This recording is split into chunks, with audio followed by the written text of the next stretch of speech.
So in these systems of equations, now remember we're working with 3 variables now, so we have to have 3 equations. And the process is, of course, you're going to take those 3 variables and 3 equations, and we're going to try to reduce them to 2 variables and 2 equations, and then that's what we had solved before. And the way we solve that, of course, is try to reduce that to 1 variable and 1 equation. So over here, I'm going to label these equations A, B, and C. Just so we can refer to them quickly.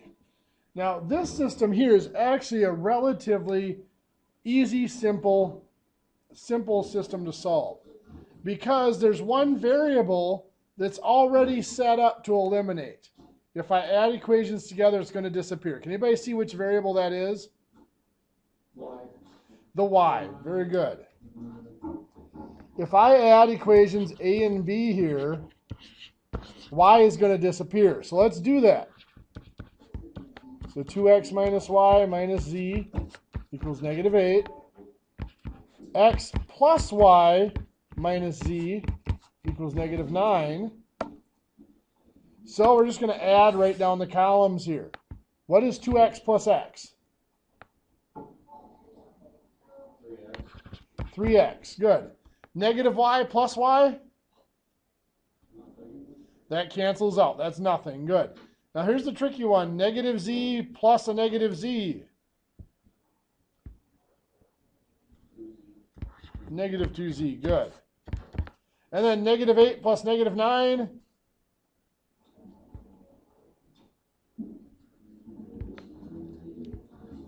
-17. So there we have an equation of only 2 variables. We eliminated the y. So there's 2 things we need to do now in the next part.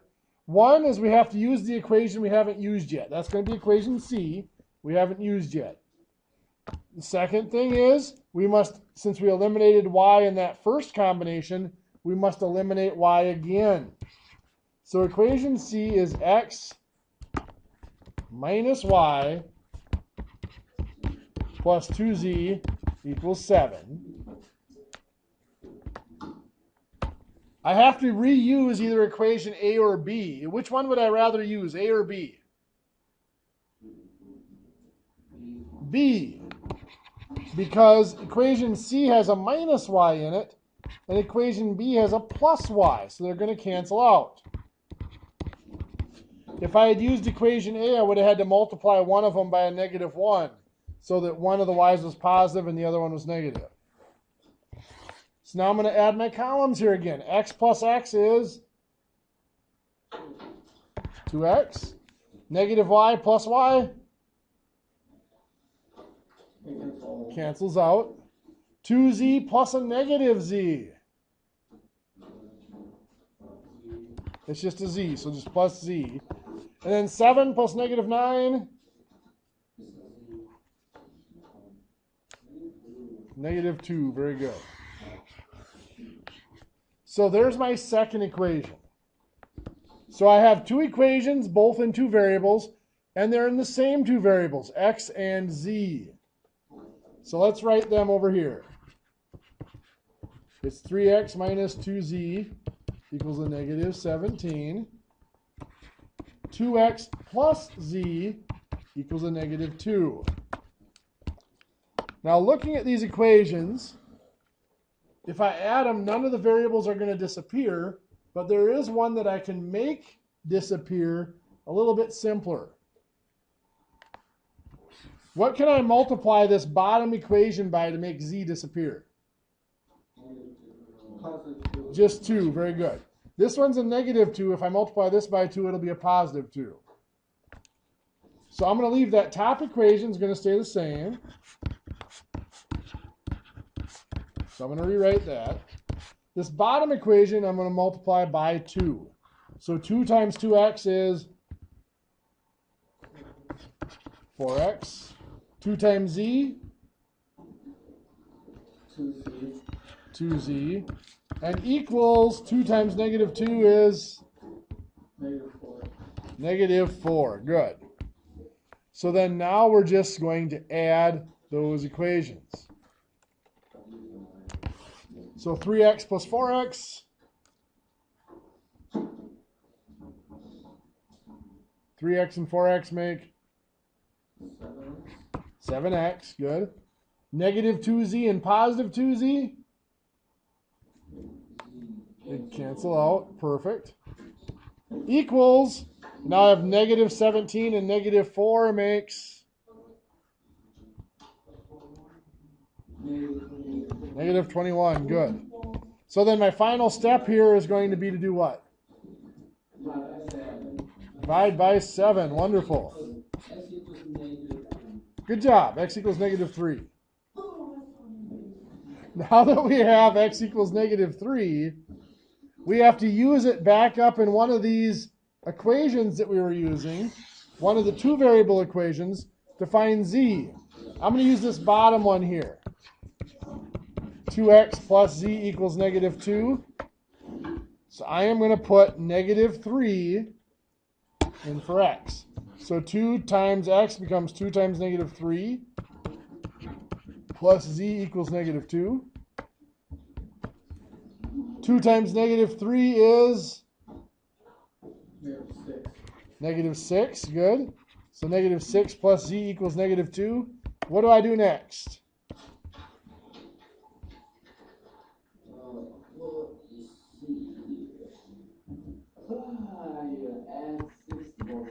Perfect. It's a negative 6, so we add 6 to get z equals, what's negative 2 plus 6? 4. Good job. Now I've got x is negative 3 and z equals 4. I go back to one of the original equations. Maybe let's use this one. X plus y minus z equals negative 9. Now I'm going to use negative 3 goes in for x. I'm looking for y. 4 goes in for z, but it's a minus z, so it's minus 4 equals negative 9. Now to solve this for y, what's my first step?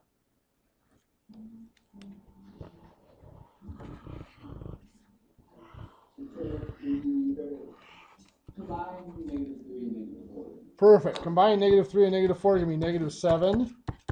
Plus y is negative 9. Then what? Add 7 to both sides. Add 7 to both sides. Good. So y equals?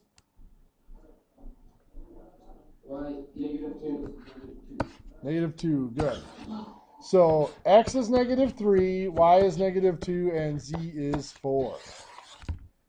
So there's our solution.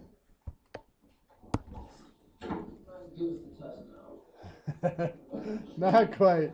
So I want to show you one that's just a little awkward. I do appreciate your enthusiasm, though.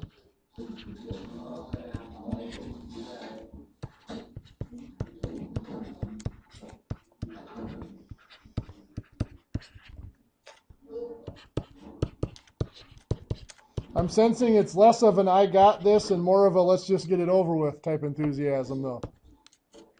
You're not wrong. Okay. You know, when I'm hot, Okay, so on this one here, I have my 3 equations. And looking at them, this third equation, equation C, only has variables x and y in it. I'm missing z. It's gone. So I can use that to combine with the other equations, but I've already got one of the variables gone there. So it makes sense to use the other 2 equations to also get rid of the variable z. So I'm looking up here at z in these first 2 equations. And since this is just a negative z or a negative 1z, it wouldn't be that hard to make z disappear. To do it, I would have to multiply that top equation by something. What would I multiply that top equation by? 2. I mean, Negative something. It's got to be negative.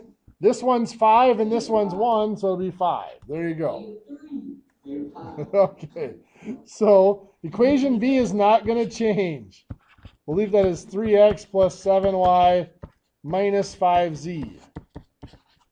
Now equation A, we're going to multiply by a negative 5 because negative 5 times negative 1z will be a positive 5z, and that'll cancel with the negative 5z. So negative 5 times x, negative 5x. Negative 5 times 2y, Negative 10xy. next negative 10y. Negative 5 times negative z, positive 5z. And negative 5 times 2, negative 10. Good. So now we're combining those. What's negative 5 plus negative 5x plus 3x?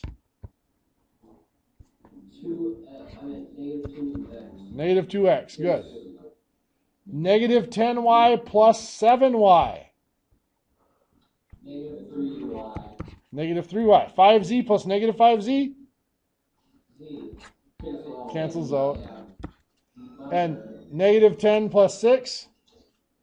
Negative 4. Negative 4. So there's my second equation.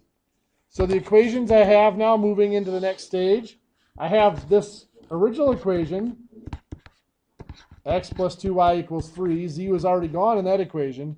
Then I have this one. Negative 2x minus 3y equals negative 4. Now looking at this, what variable looks like it's going to be the easiest one to eliminate?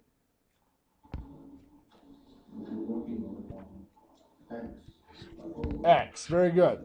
Because I've got a negative 2x down here and a positive 1x up here. If I multiply this top equation by what number to make x disappear? 2. Good. That'll make that a positive 2x, which will cancel with the negative 2x. So, what is 2 times 2x is 2x. Good. 2 times 2y? 4y. And 2 times 3 is 6. Good. So I'm going to rewrite that bottom equation.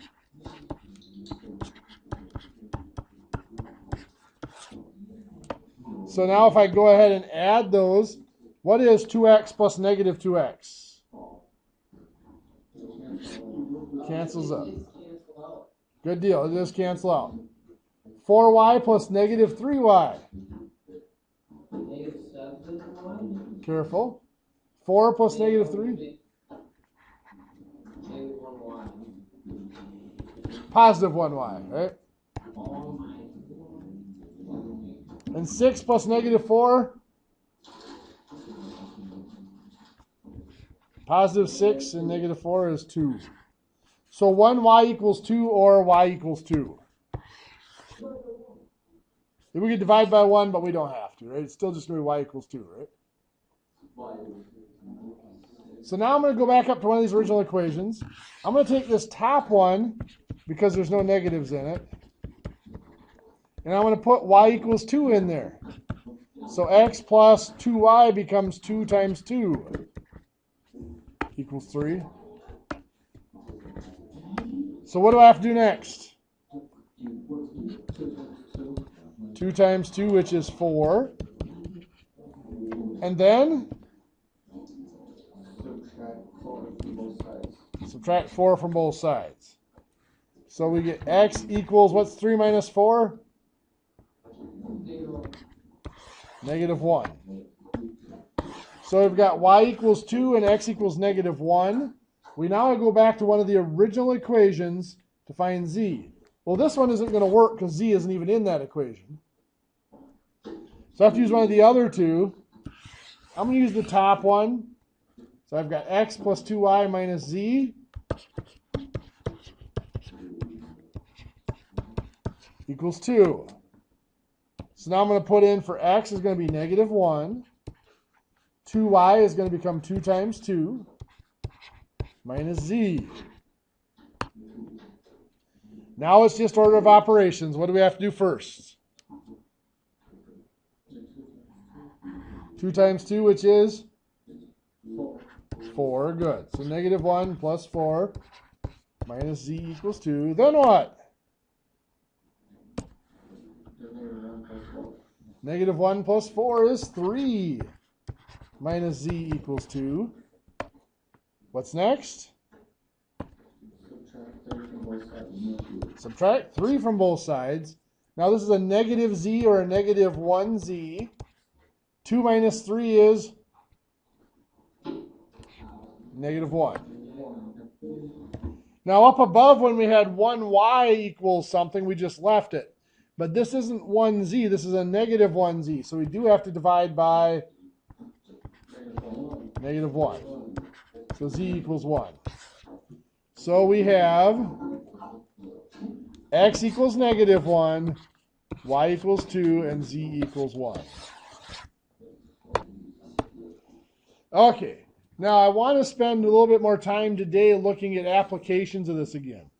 We touched in some of these a week ago. We looked at some applications in our trusses, and I want to look at some more of them.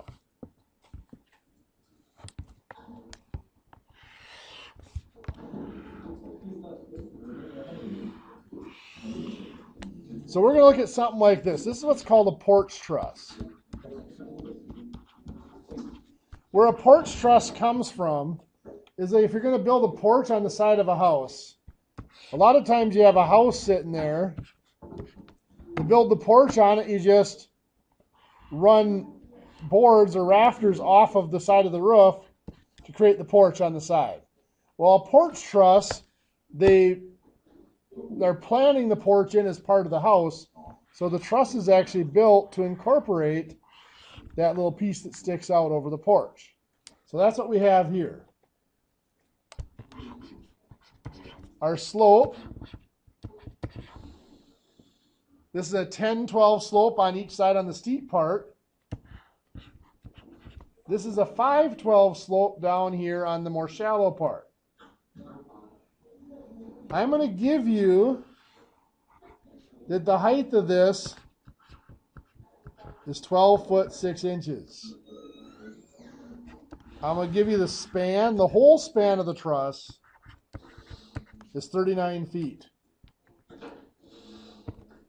We're going to split that span up into 3 pieces here.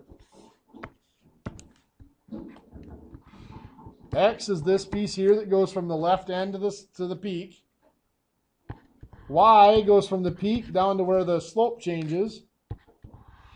And Z is the run of that lower slope, the 5 slope. I want to find X, Y, and Z here. Well, the first thing we know, X plus Y plus Z has to equal what? 39. 39. Very good. Now let's look at what else we know. I'm going to look at this triangle right here. In that triangle, I know the bottom here is dimension X. The height is the height of the whole truss is 12 foot 6 inches. I'm going to change that to 12.5 feet. Its slope is 10-12. So that's telling me is that 10 over 12, that's the slope, 10-12, is equal to the rise over the run. The rise here is the 12.5 feet, or the 12 feet 6 inches. The run is X. So we know we can find X here by simply cross multiplying and dividing. 12 times 12.5 is 150. Divided by 10 is 15. So X is 15. We have that right away. So I'm going to come back up here, work with this original equation. I know usually we don't come back to these equations till later, but I'm going to put in 15 for X. So I can simplify this.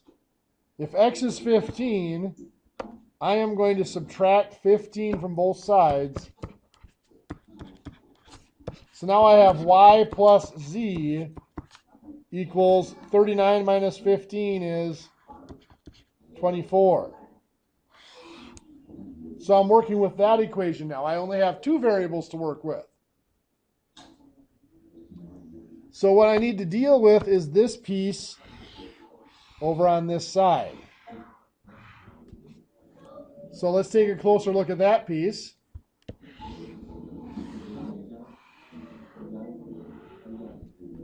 And what I'm going to do is I'm actually going to divide this up into four pieces. This one here in red, this piece up here in brown, then I have a rectangle down here in blue. I know this dimension here is y, this dimension here is z, and this total height is still 12.5 feet. Well, now looking at this, if I called this dimension here little a, this dimension here I'm going to call b. I know that a plus b has to be 12.5 feet. Now the problem is I just created another equation with two more variables. At this point I have four variables and only two equations. So I need to get rid of some of those variables somewhere. Well, I'm going to look at this triangle right here. In that triangle, the slope is a 10-12 slope. So that's going to be 10 over 12. The rise is a, right there. The run is y, right there. Now, since I don't have 3 out of the 4 numbers, I have two variables here. Rather than cross multiplying and dividing like I had here, I just have to cross multiply. So I've got a times 12 is 12a. Here I've got 10 times y is 10y. And those two cross products have to be equal.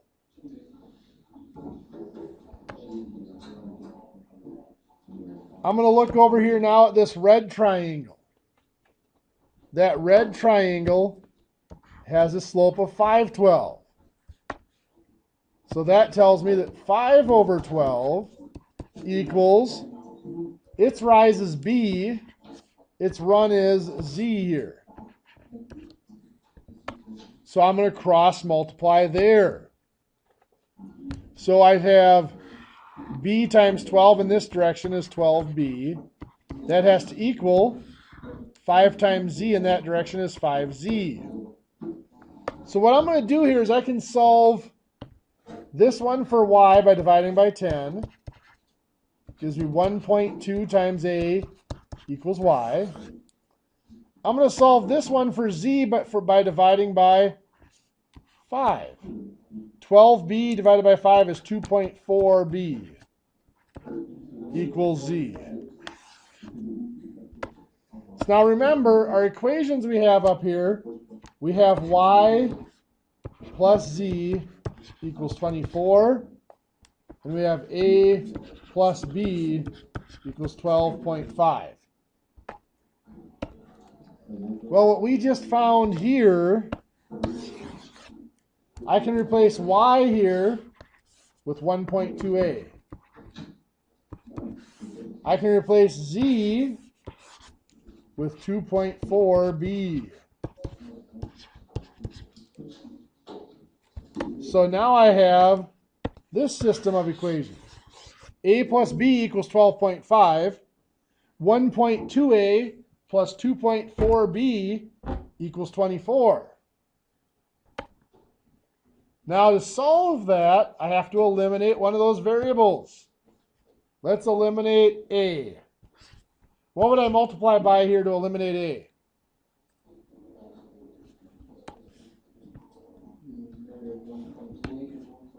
Perfect. Negative 1.2. Good. So we're going to be using this equation here, the purple one. I'm going to take negative 1.2 times A will be a negative 1.2A. Negative 1.2 times B is a negative 1.2B. Negative 1.2 times 12.5 is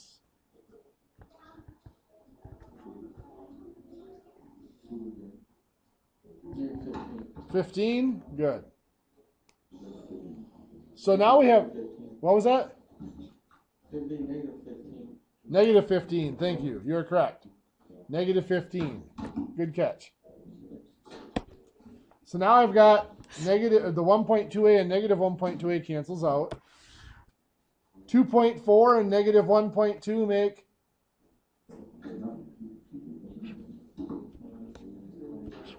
1.2b. And 24 plus negative 15 is positive 9. Wonderful. Now what do we have to do? We divide by 1.2. What is 9 divided by 1.2? 7.5. 7.5. Wonderful.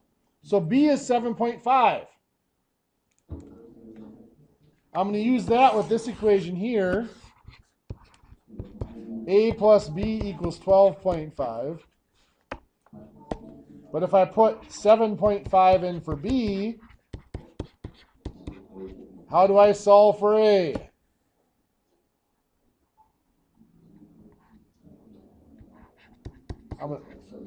Perfect. I'm going to subtract 7.5. So A equals 12.5 minus 7.5 is 5. Good. So B is 7.5, A is 5. Now I can go back and find Y and Z. I've already found X, remember. We found X to be 15. So I'm going to go ahead and write that in here. X is 15 feet. To find Y and Z, I'm going to use this information right here. Y is 1.2 times A.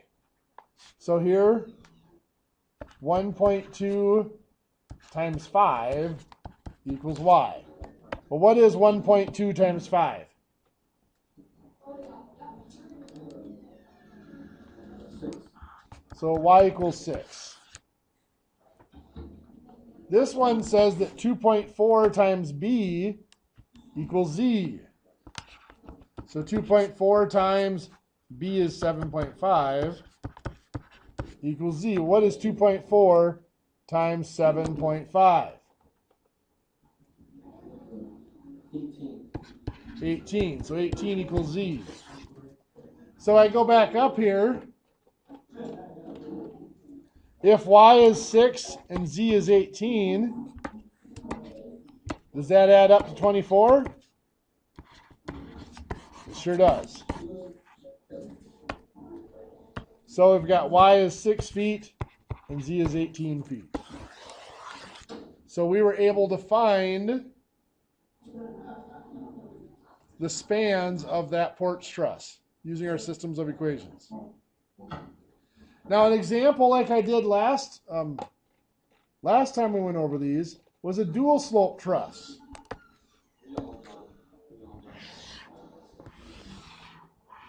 A dual slope truss looks like this, where you have a different slope, a steeper slope on one side than you do on the other. Let's say we've got a 16-12 slope on one side and a 6-12 slope on the other side. I'm going to tell you the total span, is 44 feet. Well, once again, I'm going to cut this down through here. We have that height of H. The span on the 16-12 side is X. And the span on the 6-12 side is Y. I want to find what each of those spans comes out to be. So this is actually a little bit simpler system. We only involve 2 equations. What's the first equation we can write here that's really simple with X and Y? How do you judge the We know x plus y equals 44. Very good. That's just adding up our spans. These two add together to make that. Now from there, we go back into working with the triangles. So this triangle here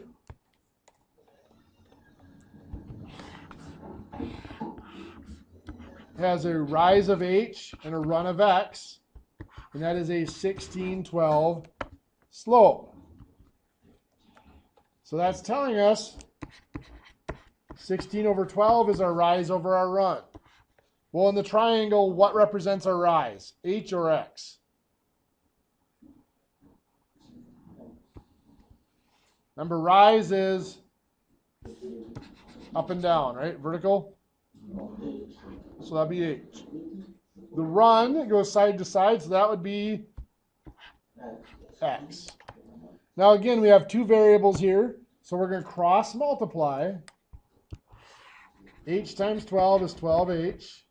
And that has to equal the other cross product. 16 times x is 16x.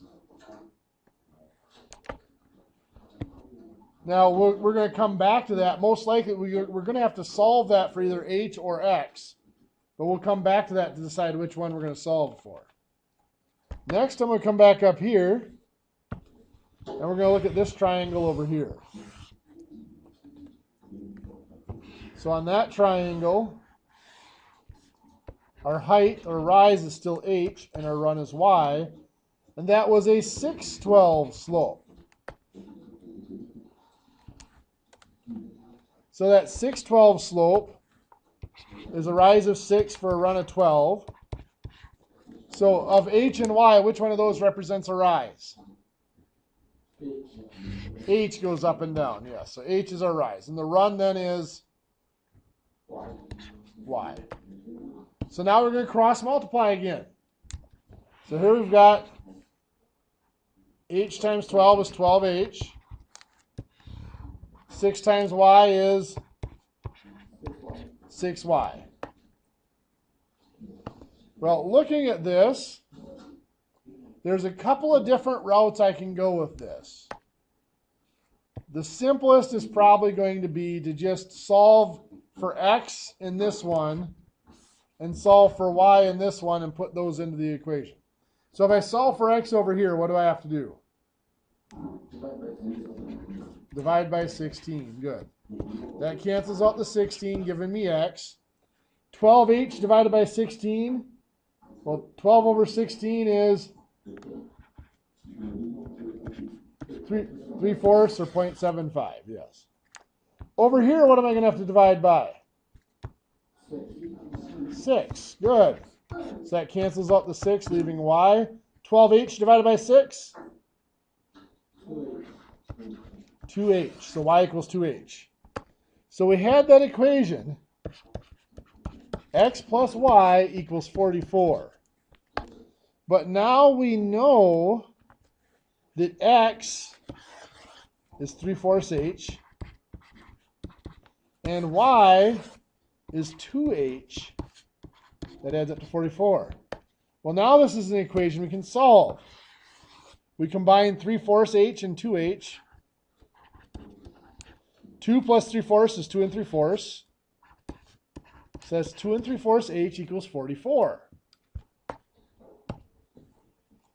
What do we do now to solve for h?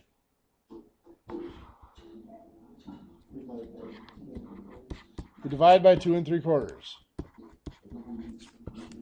So h equals 44 divided by 2 3/4. 25, no, 24 and 6, 7, something. 16, right? There we go. So our height is 16. So that's telling us back in our truss is this height here is 16 feet. Now, I'll come back to that in a little bit. 16 feet for height is a little, puts us in a special category when it comes to trusses. Okay, so now what does that tell us about x and y? Well, x is equal to 3/4 times h. So 3/4 times 16 equals x. 3/4 times 16 is 12. So x is 12. Here, y is equal to 2 times h. So 2 times 16 equals y. 2 times 16 is 32 equals y. So y equals 32. So x is 12 feet and y is 32 feet. And that does add up to our whole span of 44. Now, I'd mentioned there's something about that 16-foot height that causes us problems.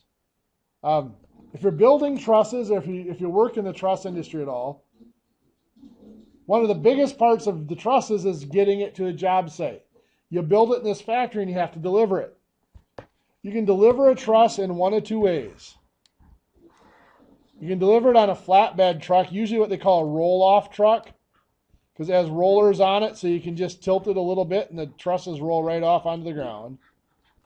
Well, if you do that, if you use a roll-off truck or a flatbed, that truck, the bed is 9 feet wide.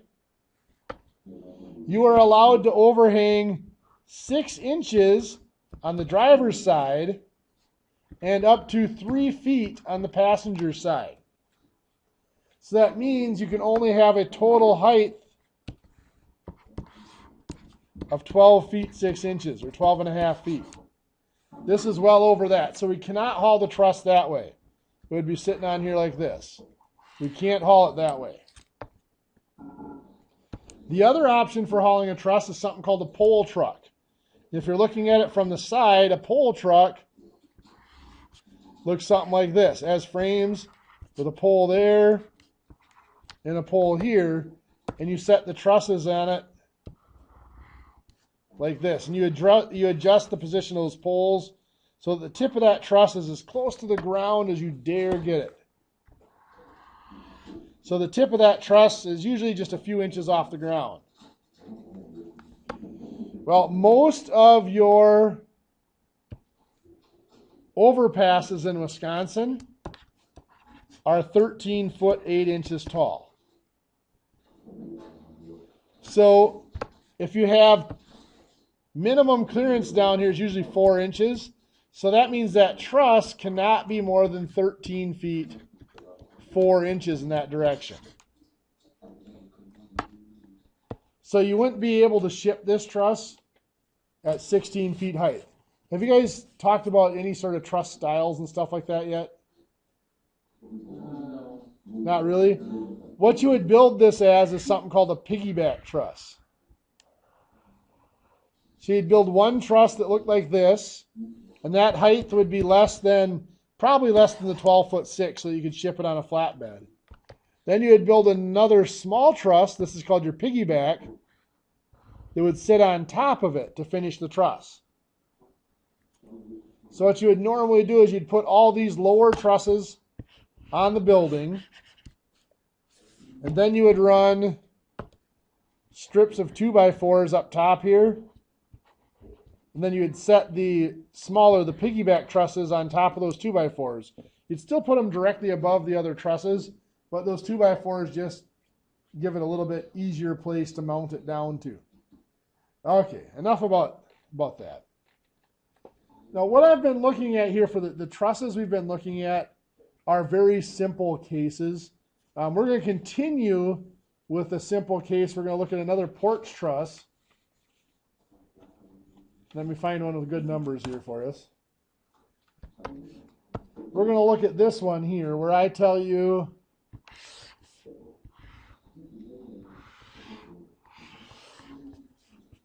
let me try that again.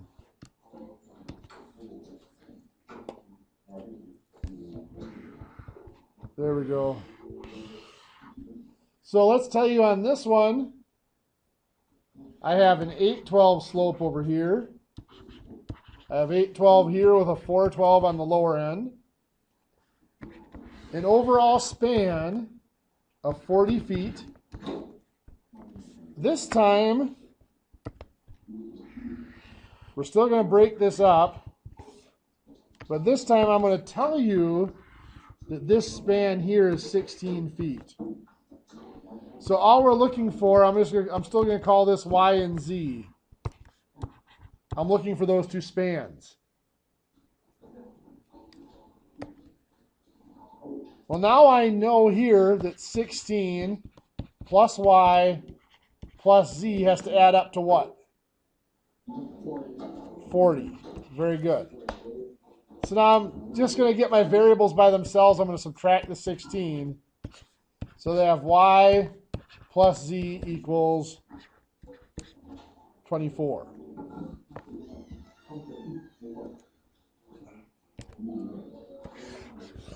Now to work with that equation, I'm again going to go to my triangles. So I have this triangle right here. That doesn't have any of the pieces I'm missing, but it will help me find this height here. And if I know the height, that'll help me find y and z. So I'm going to use that green triangle there to find that height. So in that green triangle, this is 16 feet. And we know it is an 812 slope.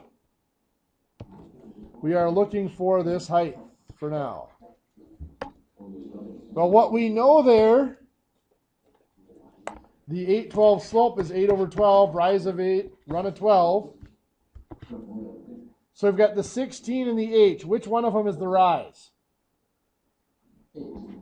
H is the rise. It goes up and down. So that makes 16 the run. Now, in the last example, we were cross-multiplying both directions and making an equation. Here, we're only missing one number. We have the other three numbers, so I can just cross-multiply and divide.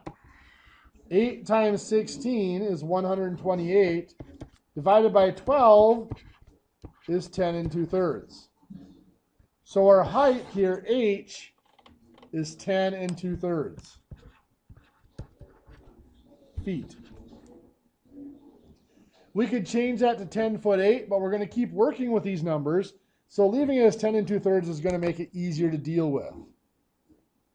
Okay, so now on the other side, I want to deal with this shape right here. So let's redraw that one.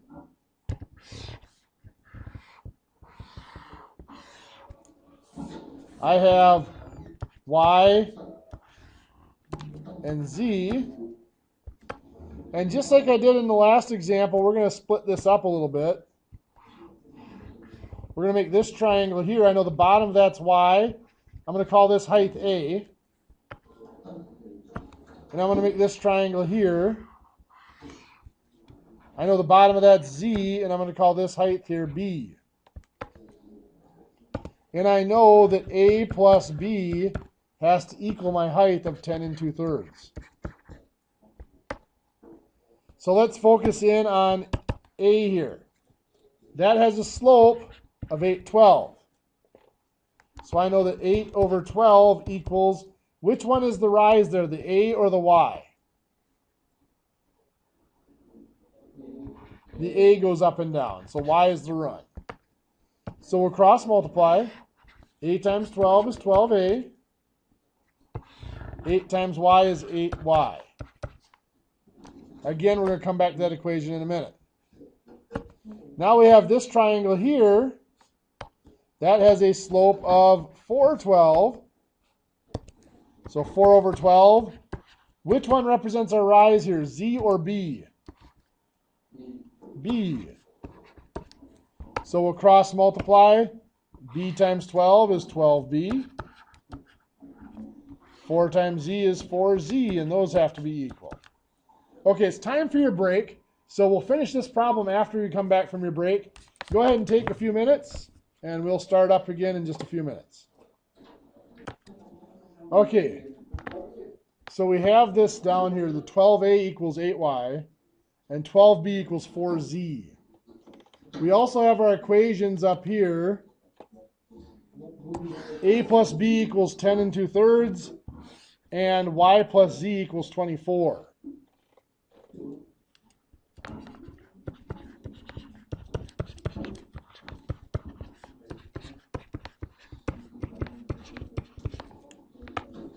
So I'm going to use these equations. I'm going to solve for y and z again here.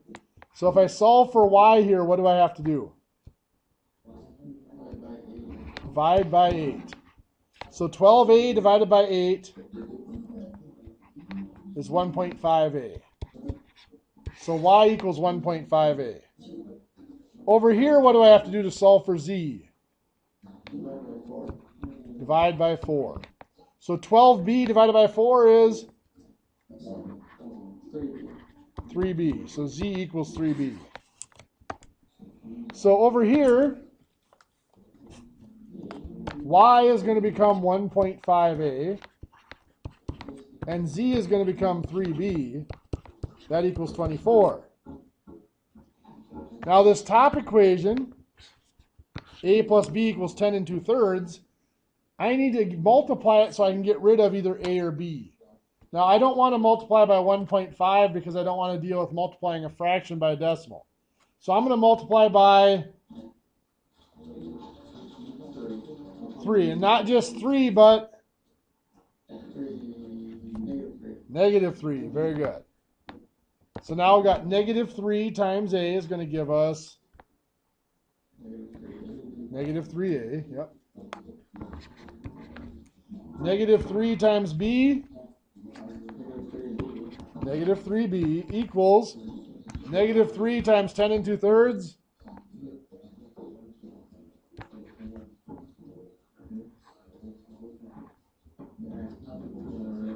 Is that negative 32?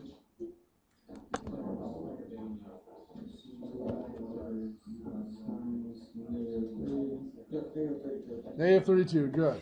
So now we add our columns here. 1.5a plus a negative 3a is a negative 1.5a. 3b and negative 3b cancel out. 24 and negative 32?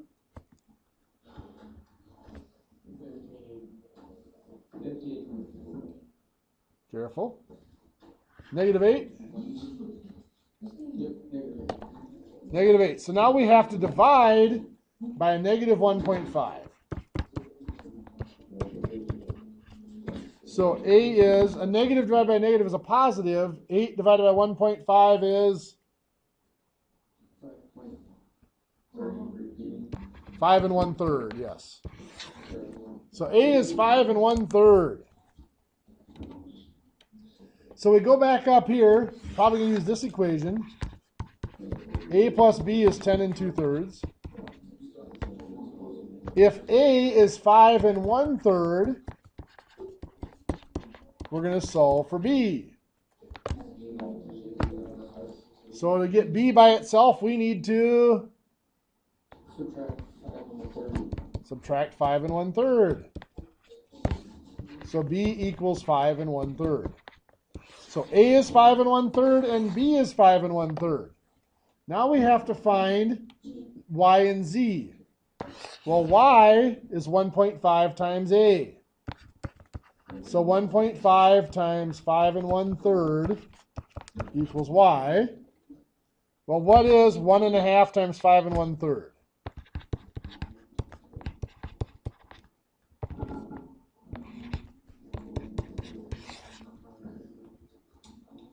8, perfect. So y equals 8. Z is equal to 3 times b. So 3 times 5 1/3 equals z. So what is 3 times 5 1/3? 16. 16, good. So y equals 8, z equals 16. And if I go back up to the original problem, if I put in 8 and 16, that does add up to my full span of 40 when I put 16, 8, and 16 together. So I do manage to get my full span there. So just a little bit different way of looking at that porch problem. Now the problems we've looked at so far are we use what we call a stick frame truss. And the problem with a stick frame truss is that it comes down to a point here. And in real life, that doesn't happen. We're not building these frames out of string or wires. We're building them out of boards, usually 2x4s. So they have what we call a heel height. The heel is this part of the truss right here, where my drawing here comes down to a point.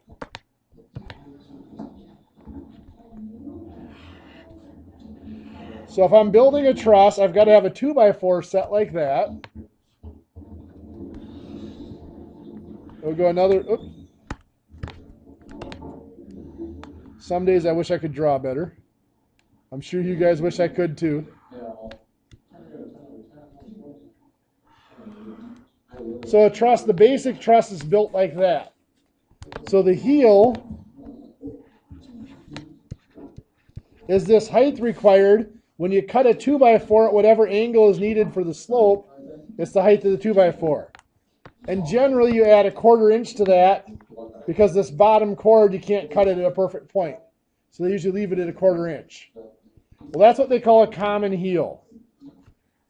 Most of our trusses that you use for building will not use a common heel because of insulation. If this is sitting on a wall here and you're going to put in insulation here, if you're putting in 12 inches of insulation, well, you're going to get up close to this end here, and now the insulation is going to get packed down because that heel height would only be like 4.5 inches, somewhere in there, depending on the slope of your truss. So they'll use what's called an energy heel, or sometimes called a type A. And a type A heel, what they do is they just lift that up about 2 inches. And technically what they're doing is they're figuring out as though that's a 2x6 instead of a 2x4. So a type A heel looks more like this, where the bottom chord, instead of having just a 1/4 inch here, they have about 2.25 inches here and just a little bit built in.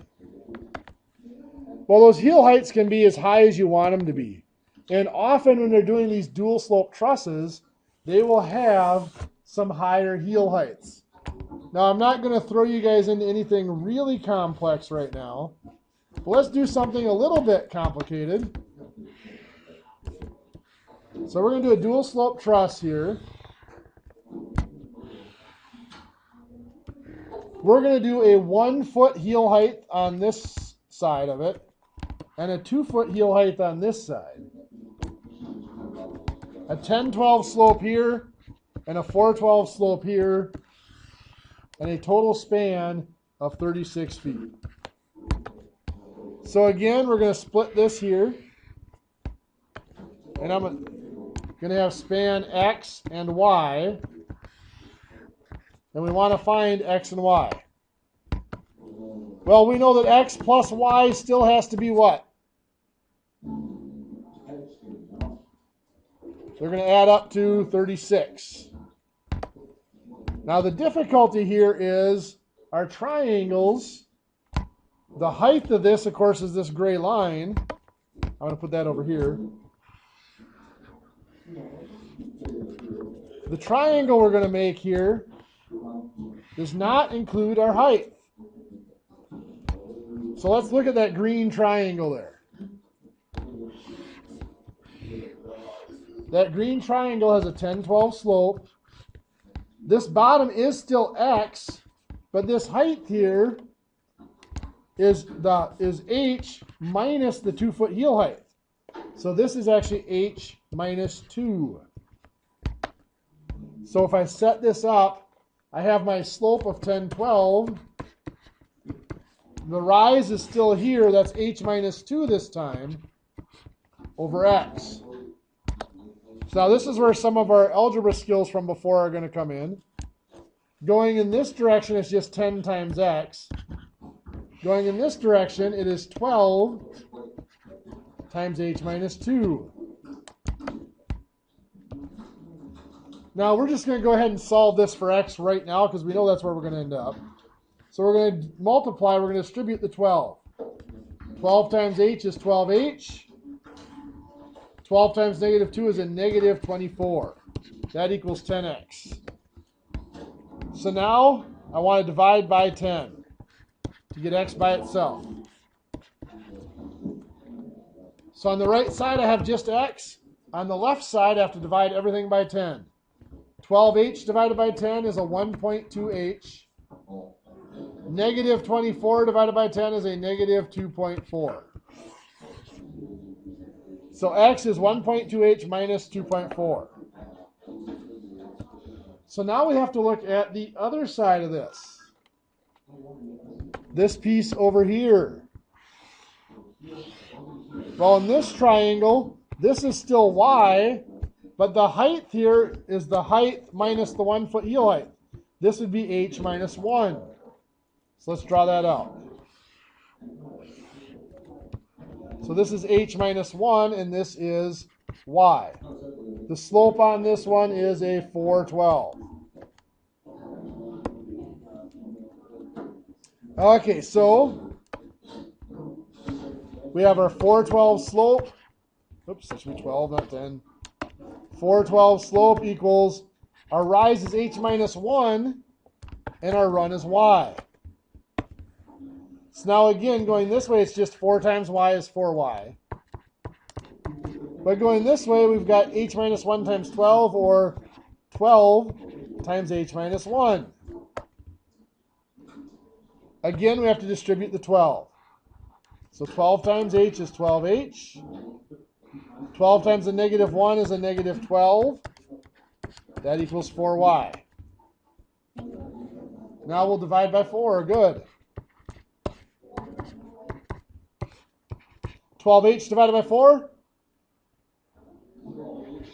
3h. Negative 12 divided by 4? Negative 3. So we've got y equals that. Now remember, up above we had x plus y equals 36. So now we're going to put in, for x, we're going to put in 1.2h minus 2.4. That's for x. For y, we're going to put in 3h minus 3. That adds up to 36. So now we're going to combine. 1.2h and 3h make 4.2h. Negative 2.4 and negative 3 make a negative 5.4. And we're just going to solve for h. So what do we have to do first? Add 5.4. Good. So 4.2h, 36 plus 5.4 is 41.4. And then divide by 4.2. So 41.4 divided by 4.2 is ugly. That is actually 9 6/7 feet. So h is 9 6/7. So here we have x is 1.2 times h minus 2.4. So 1.2 times h minus 2.4 gives me x is 9.42. That's actually 9 3/7 equals x.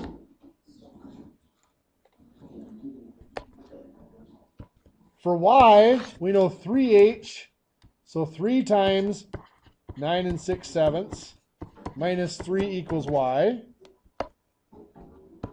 Well, 3 times 9 6/7 is 29 4/7. Minus 3 is 26 4/7. So y is 26 4/7. Or if you wanted to leave it as decimals, x is 9.42857. So we have 9.4286 feet. And y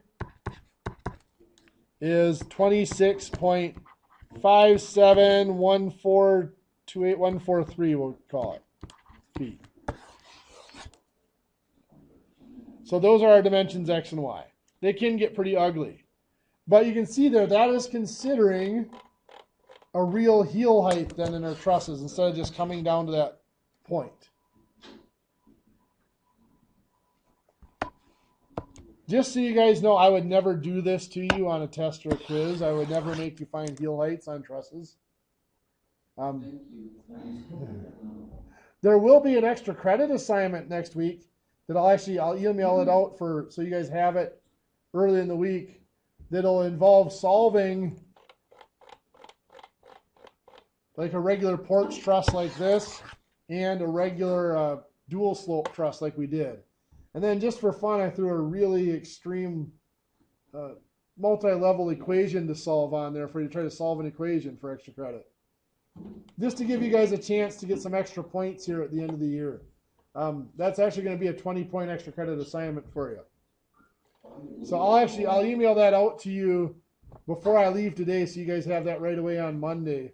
So you can have all of next week to play with it. All right, thank you. You bet. You guys go ahead and good luck on the quiz. There is no new homework today other than the worksheet that you guys have from Wednesday. So we'll talk more next Wednesday about those matrices that we had mentioned. All right. Thank you, sir. Yeah, thanks.